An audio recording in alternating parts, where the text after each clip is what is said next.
کیا تراویح کے بغیر روزے صحیح ہوں گے؟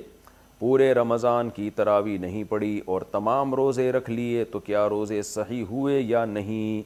سلیم نسیم، دیکھیں تراویح اگر کوئی نہ بھی پڑھے تو روزے اس کے بہرحال صحیح ہو جاتے ہیں، روزوں پہ فرق نہیں پڑتا، لیکن تراویح سنت مؤکدہ ہے، قابل ملامت ہے وہ شخص جو تراویح کی نماز نہیں پڑھتا، تو اس لیے تراویح بھی پڑھنی چاہیے۔ کبھی بہت تھکاوٹ ہو نہیں پڑھی جا رہی تو ٹھیک ہے، کم کر دیں، مختصر کر دیں۔ ویسے سنت مؤکدہ 20 رکعتیں ہیں، اس پہ چاروں اماموں کا اتفاق ہے۔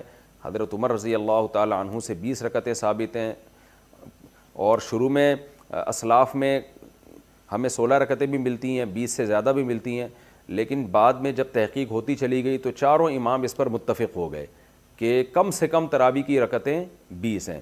امام احمد بن حنبل کا بھی یہی فتویٰ ہے جو امام بخاری کے استاذ ہیں، کہ امام ترمذی نے جو ان کا نقل کیا فتویٰ، اس کو تو یہ نقل کیا کہ 20 اور 16 میں اختیار ہے اس کو، 8 کا تو کہیں بھی نہیں ملتا، ہمیں کسی اسلاف سے نہیں ملتا کسی صحیح حدیث سے کہ 8 رکعت پڑھی ہو۔ موطا امام مالک کی جو ایک 8 رکعت والی حدیث ہے اس کو خود امام مالک نہیں مانتے، تو وہ مسترب حدیث ہونے کی وجہ سے وہ ضعیف حدیث ہے۔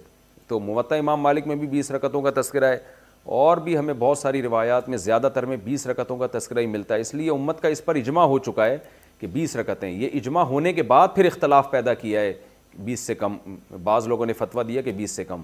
تو جب ایک دفعہ کسی مسئلے پر اجماع ہو جاتا ہے تو وہ قطعی چیز بن جاتی ہے، پھر اس میں اختلاف جائز نہیں ہوتا، کیونکہ صحیح حدیث سے یہ بات ثابت ہے کہ امت گمراہی پہ کبھی بھی جمع نہیں ہو سکتی۔